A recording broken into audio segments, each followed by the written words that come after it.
پاکستان سے خطرہ ہے. جو مرضی طاقت تمہارے پاس ہو، آنے والے وقتوں میں اس پاکستان کو سلامت مت چھوڑنا. آج ہنود اور یہود کا جو ایکسس ہے، جو ہندو زائنسٹ ہے، جوش زائنسٹ کا جو ایکسس ہے، کرسچن زائنسٹ، نیو کون ایوانجلیکل کرسچن زائنسٹ جو آج امریکہ میں حکومت کر رہے ہیں، یہ تکون، یہ ٹرائنگل، جو ٹرائیڈ جو بنتا ہے، آج اس پاکستان کو چاروں طرف سے گھیر چکا ہے. آنے والے وقتوں میں ہم کو بڑی آزمائشیں دینی پڑیں گی، لیکن الحمدللہ اللہ کے فضل سے یہ پاکستانی قوم پچھلے 2 سال میں جس طرح بیدار ہوئی ہے، ہم نے ہر ایکسس پہ ان کے ایلیمنٹس کو، ان کے ایسٹس کو شکست دینی شروع کی. تحریک طالبان سوات سے نکالے گئے، وزیرستان سے نکالے گئے.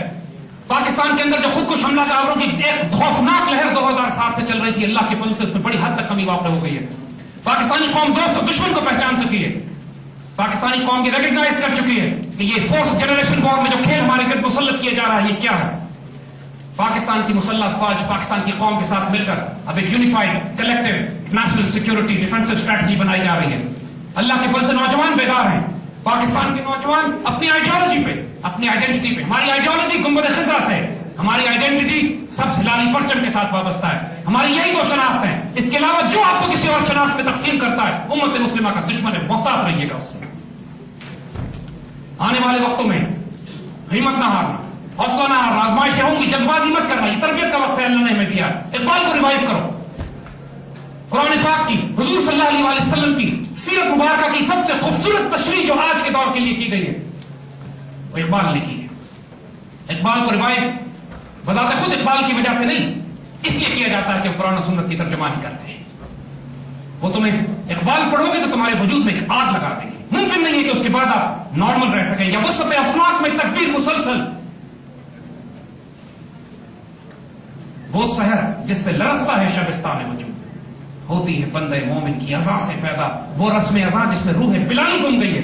اقبال کا کلام پڑھو گے تو اقبال میں آپ کو وہ شاہین کی نظر، وہ وسط افلاک میں دیکھنے کی فراست، وہ قلب و جگر، وہ نظر ملے گی کہ اللہ تعالیٰ کے راز جاننے لگو گے. خودی کے ترجمہ بھی ہوگے، خدا کے رازدار بھی ہوگے. اسی لیے بات آپ سے سب سے پہلے کہی تھی میرے بچوں، اللہ تعالیٰ کے رازوں کو جانو، اللہ تعالیٰ کی حکمت کو سمجھو. Be part of the destiny that he has written for you. Don't be on the wrong side of history. جو کچھ ہونا ہے وہ تو ہونا ہے.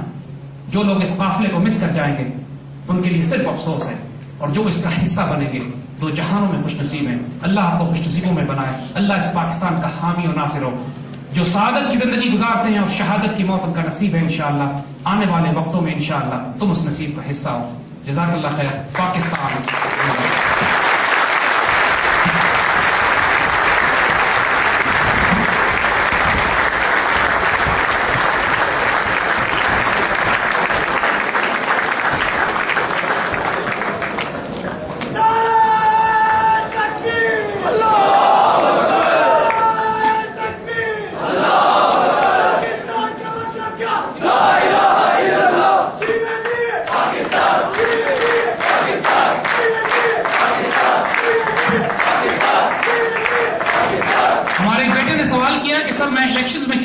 الیکشن میں تو کوئی مجھے چانس نہیں ہے اس بات کا کہ ہم اوپر آ سکیں. الیکشن پر ہم کس لیے؟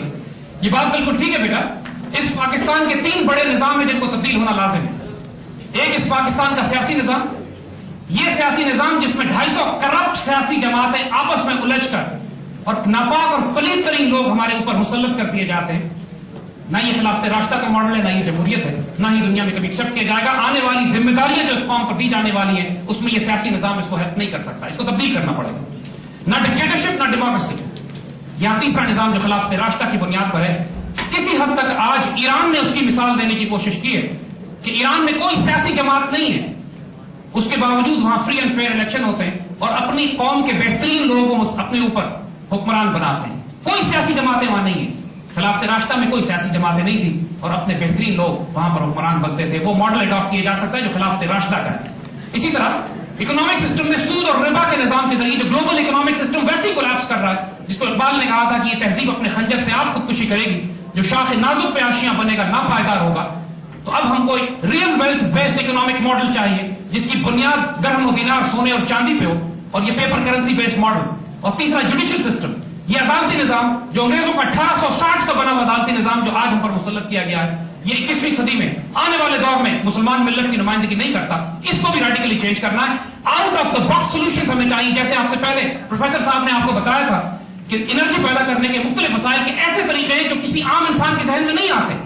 یہی مرد آزاد کی ڈیفینیشن ہے کہ جب وہ سیاست میں، معیشت میں، عدلیہ میں، فزکس میں، انجینئرنگ میں، انوویشن میں جاتا ہے، he is an original man, he is a genuine free thinker. مرد آزاد اس کو نہیں کہتے جس کا جسم آزاد ہو، مرد آزاد اس کو کہتے ہیں جس کا قلب نظر آزاد. اللہ کو وہ قلب نظر آزاد عطا فرمائے جو مرد آزاد کی ہوتی ہے.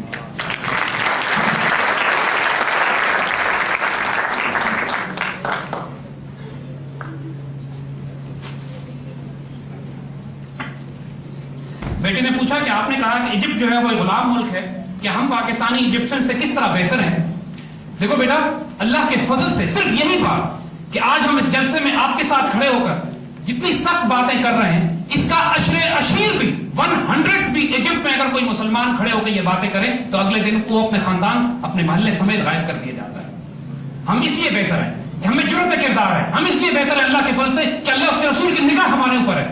ہم اس لیے بہتر ہیں اللہ کے فضل سے کہ امت مسلمہ میں جو دوسری نظریاتی ریاست مدینہ طیبہ کے بعد بنی ہے وہ پاکستان بنایا گیا. ہم اس لیے بہتر ہیں کہ ہمارے اوپر سایہ خدائش کی جگہ ہے اللہ کے فضل سے.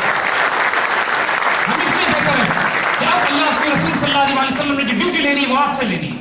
تمام مسلمان ممالک عربوں کو خاص طور پر دیکھ لو، ان میں کوئی طاقت، کوئی جان باقی نہیں رہ گئی.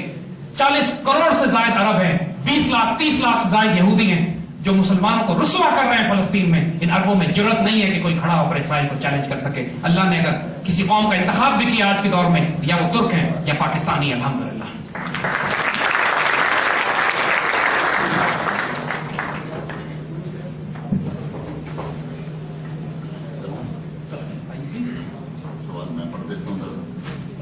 آصف اکرم انہوں نے کوشچن پوچھا ہے کہ 1902 اقبال روڈ سب سے اچھا ہندوستان ہمارا. In 1930 in Allahabad address he gave the idea of partition, but after he denied the partition he said we want to live together but would be different province. Why was these conflicts? دیکھو بیٹا، علامہ اقبال 1901 اور 2 میں جب آغاز کرتے ہیں اپنا شاعری کا، اپنے بچپنے کے دور میں ایز این انڈین نیشنلسٹ کرتے ہیں. قائد اعظم بھی تو طویل عرصے تک 16 برس تک تقریباً کانگریس کے ممبر رہے، اور ان کا پلان یہی تھا کہ انڈین نیشنل کانگریس کے ساتھ مل کر ہندو مسلم یونٹی کے تحت یونائٹڈ انڈیا میں زندگی گزاری جائے. طویل عرصہ قائد اعظم کا ایسا گزرا. علامہ اقبال بھی اپنے بچپن کے دور میں اے ہمالا اے فصیل کشور ہندوستان چومتا ہے جس کی پیشانی کو جھک کے آسمان، ایک نیشنلزم ہمالا کی باتیں کرتے تھے.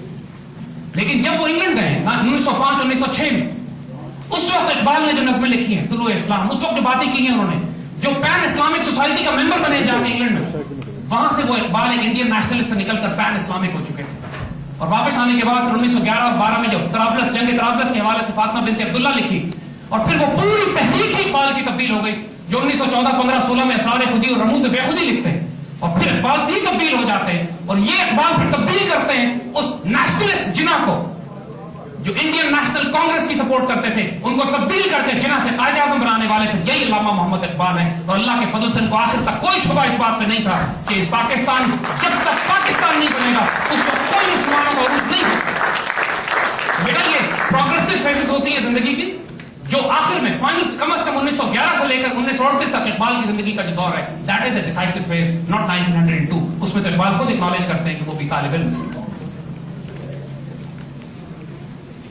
اللہم صلی وسلم مبارک علی سیدنا محمد و علی آلہ وصحبہ وسلم. بچوں ہم آپ سے اجازت لیتے ہیں، اللہ کے حکم سے پھر آئیں گے. ہمارا ایک پیغام یاد رکھنا، نیور ڈاؤٹ پاکستان. جو چیز تمہارے وجود میں پاکستان کے بارے میں شک ڈالے اس کو ریجیکٹ کر دو. اللہ تمہارا حامی ناصر ہوگا. اللہ تمہیں اپنی حفظ مان میں رکھے. پاکستان زندہ باد.